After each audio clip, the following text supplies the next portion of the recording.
MRR news ప్రతి దృశ్యం ప్రజాపక్షం నినాదంతో ఆరుభవించి సుమారు 8 వసంతాలు పూర్తి చేసుకున్న శుభ సందర్భంగా 2 తెలుగు రాష్ట్రాల్లో పనిచేస్తున్న స్టాఫ్ రిపోర్టర్లకు, జోనల్ ఇన్ఛార్జ్లకు, జిల్లా కోఆర్డినేటర్లకు, జిల్లా బ్యూరో చీఫ్లకు, క్రైమ్ బ్యూరో చీఫ్లకు, 2 తెలుగు రాష్ట్రాల్లో పనిచేస్తూ ఉన్న అన్ని నియోజకవర్గాల స్ట్రింగర్లకు, MRR news digital media providers కి, ఎంఎస్ఓలకు, సబ్ ఎడిటర్స్ కి, యాంకర్స్ కి, కెమెరామెన్లకు, ఆంధ్రప్రదేశ్ మరియు తెలంగాణ రాష్ట్రాల్లో పనిచేస్తున్న సిబ్బందికి, MRR న్యూస్ ఛానల్ వీక్షిస్తున్న ప్రేక్షకులకు ఇవే మా హార్దిక శుభాకాంక్షలు.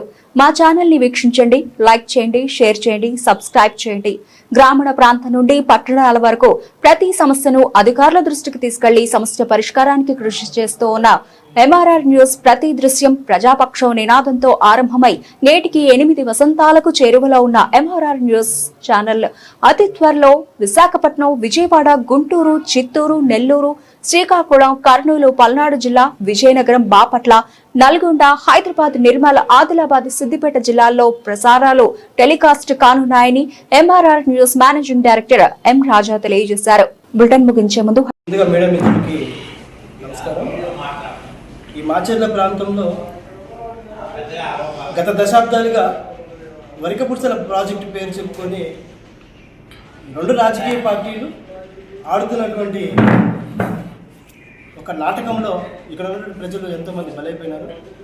అయితే ఈ మధ్యకాలంలో లాస్ట్ గవర్నమెంట్లో వచ్చేసి వరికపుడి ప్రాజెక్టు మేము తీసుకొచ్చాము, వరికపుర్సల ప్రాజెక్ట్ ఇదిగో అయిపోయింది అని చెప్పేసి ఒక పెద్ద భారీ బహిరంగ సభ ఏర్పాటు చేసేసి జనాలు వేల మందిని తరలించడం జరిగింది జగన్మోహన్ రెడ్డి. అలాగనే ఎన్నికల స్టంట్కి వచ్చేసరికి ఇప్పుడు ప్రజెంట్ అధికార కూటమి ప్రభుత్వం ఏదైతే ఉందో అది వారి వల్ల కాదు, మేమే చేస్తామని చెప్పేసి ఆ ముచ్చట చెప్పడం అయిపోయింది.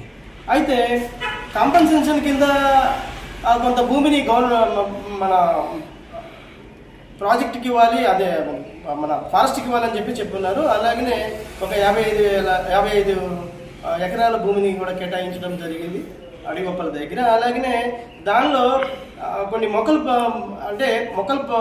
డెవలప్మెంట్ చేసి మొక్కలు పెంపకం చేయడానికి ఒక 14 కోట్ల రూపాయలు కూడా రిలీజ్ చేయడం జరిగింది. ఇది అంశం. అయితే ప్రజెంట్ ఈ వరికపుర్సల ప్రాజెక్ట్ అనేది చేయడానికి ఈ 2 రాజకీయ పార్టీలకి ఇక చేస్తే ఇక్కడ ఉన్నటువంటి ప్రజలు ఎవరైతే ఉన్నారో రైతులు ఈడ అభివృద్ధి చెంది మళ్ళీ వీరి మాట వినరు, వీళ్ళు వెనకమల్ల రారు అని చెప్పేసి ఒక విషపూరితమైనటువంటి ఒక మనసులో ఒకటి పెట్టుకొని ఈ వరికపుర్సల ప్రాజెక్ట్ని ఎంతో సులువుగా ఉన్నటువంటి ఈ ప్రాజెక్ట్ని చేయడానికి వీళ్ళిద్దరు కూడా కలిసి ఆడుతున్న నాటకమేనని చెప్పేసి నేను ఈ మీడియా ద్వారా తెలియపరుచుకున్నాను. ఎందుకంటే ఇప్పుడు ఇక్కడ వరికపుర్సల ప్రాజెక్టు అంశంలో మొత్తము ఫస్ట్ ఫేజ్లో 300 కోట్ల రూపాయలు మనము కేటాయిస్తే వర్క్ మొదలు పెడతామని చెప్పేసి అని అన్నారు. కానీ ఈ వరికపుర్సల 300 కోట్లను రిలీజ్ చేయకపోగా ఇక్కడ తాగునీటి కోసం అని చెప్పేసి 200 కోట్ల రూపాయలు ఇప్పుడు రిలీజ్ చేసేసి వాళ్ళ యొక్క బినామీ కాంట్రాక్టర్లతోటి వీళ్ళు లబ్ధి పొందుతున్నటువంటి పరిస్థితి మనం చూస్తున్నాం. ఎందుకంటే 200 కోట్లతోటి ఈ మధ్యకాలంలో తాగునీటి కోసమని ఒక ప్రాజెక్టు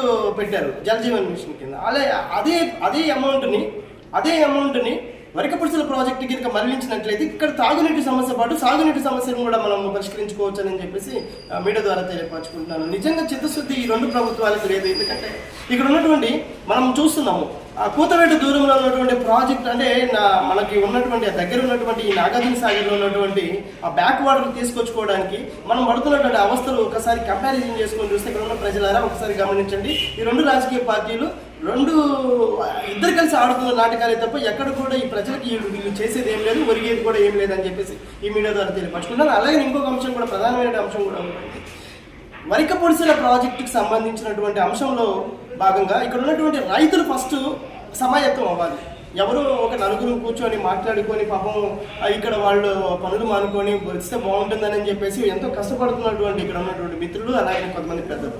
అయితే ఈ వరికపుర్సల ప్రాజెక్టు ఈ 4 కోసం కాదు. వరికపుర్సల ప్రాజెక్ట్ అనేది ఈ ప్రాంత అభివృద్ధి కోసం, ఇక్కడ ఉన్నటువంటి రైతుల అభివృద్ధి కోసం, ఇక్కడ ఉన్నటువంటి రైతు కూలీల కోసం, అలాగే ఇక్కడ ఈ ప్రాంతంలో ఉన్నటువంటి అభివృద్ధి కోసం, ఈ ప్రాంతంలో ఉన్నటువంటి వ్యాపార సంస్థలు కానీ అభివృద్ధి చెందాలంటే, ప్రతి ఒక్కరూ అభివృద్ధి చెందాలంటే ఖచ్చితంగా పశు సంపద పెరుగుతుంది ఈ వరికపుర్సల ప్రాజెక్టు వస్తే. అలాగే 3 పంటలు పండుతాయి, మనకి సాగునీటి సమస్య కూడా తీరుతుందని చెప్పేసి నేను తెలియపరచుకుంటాను. ఒకసారి గమనించండి మిత్రులారా, కూతవేటు దూరంలో నుండి నాగార్జున సాగర్లో ఉన్న నీళ్లు మనకి గుక్కెడు దాహాన్ని తీర్చడానికి పనికి రాకపోగా ఇక ఎక్కడ ఉన్నటువంటి నాగార్జున సాగర్ లో ఉన్నటువంటి నీళ్లు హైదరాబాద్ 200 కిలోమీటర్ల దూరంలో ఉన్నటువంటి హైదరాబాద్ ప్రాంతంలో ఉన్నటువంటి ప్రజలు గొంతు తడుపుతున్నటువంటి పరిస్థితి. అంటే వాళ్ళు 200 కిలోమీటర్ల దూరం ఉన్నటువంటి హైదరాబాద్లో ఉన్నటువంటి అక్కడ ఉన్నటువంటి ప్రజల దాహాన్ని తీరుస్తున్నటువంటి ఈ కృష్ణమ్మ తల్లి పక్కన కూతవేడి దూరంలో ఉన్నటువంటి మనకి దాహాన్ని తీర్చలేక ఎందుకు పోతుంది అని అంటే ఖచ్చితంగా ఈ పాలకుల యొక్క అశ్రద్ధేనని చెప్పేసి ఈ మీడియా ద్వారా తెలియపరుచుకుంటారు.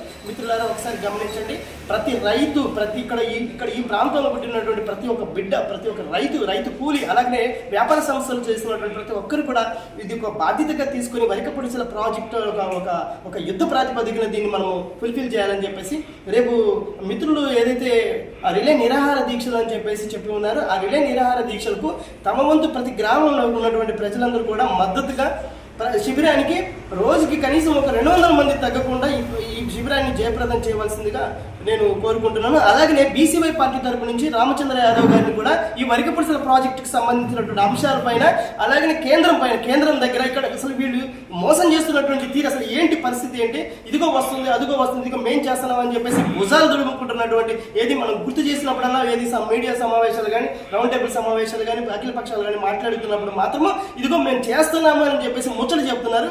ఈ ప్రాజెక్ట్ అసలు ఎక్కడి నుంచి స్టార్ట్ అయింది, ఎక్కడి వరకు ఉంది, ఈ ప్రాజెక్టుకి ఎంత నిధులు కేటాయించబడ్డాయి, ఇది ఎవరి జోబుల్లోకి పోతున్నాయి, అలాగే ఈ ప్రాజెక్ట్ ఎంత దూరం నడిచి వచ్చింది అనేది కూడా కేంద్రానికి ఒక నివేదిక మా రామచంద్ర యాదవ్ నుంచి మేము మా పార్టీ నుంచి కంపల్సరీగా నివేదిక పంపిస్తాము. అలాగే ఈ ప్రాజెక్టు పూర్తయ్యేంత వరకు కూడా ఖచ్చితంగా బీసీవై పార్టీ కూడా ఈ ప్రాజెక్టుకి పూర్తి స్థాయి మద్దతుని మేము మా అధిష్టాన నాయకులకు తెలియపరిచేసి తీసుకొని ఈ ప్రాజెక్టు పూర్తయ్యేంత వరకు కూడా వీళ్ళకి చేత కాకపోతే 100% రేపు రాబోయే రోజుల్లో ఇక్కడ ఉన్నటువంటి ప్రజానికాన్ని అందరూ కూడా తిరుగుబాటు చేసేసి ఇక్కడ ఉన్నటువంటి ఈ ప్రాంతాన్ని అభివృద్ధి పరచుకోవడంలో వరికపుడిసెల ప్రాజెక్టు సాధించుకునే విషయంలో మేమే గెలిచి ఈ ప్రాజెక్టు ఫుల్ఫిల్ చేస్తామని చెప్పేసి ఈ మీడియా ద్వారా తెలియపరచుకుంటాను. జై భీమ్, జై భారత్, వర్ధిల్లాలి భారత చైతన్య యువజన పార్టీ.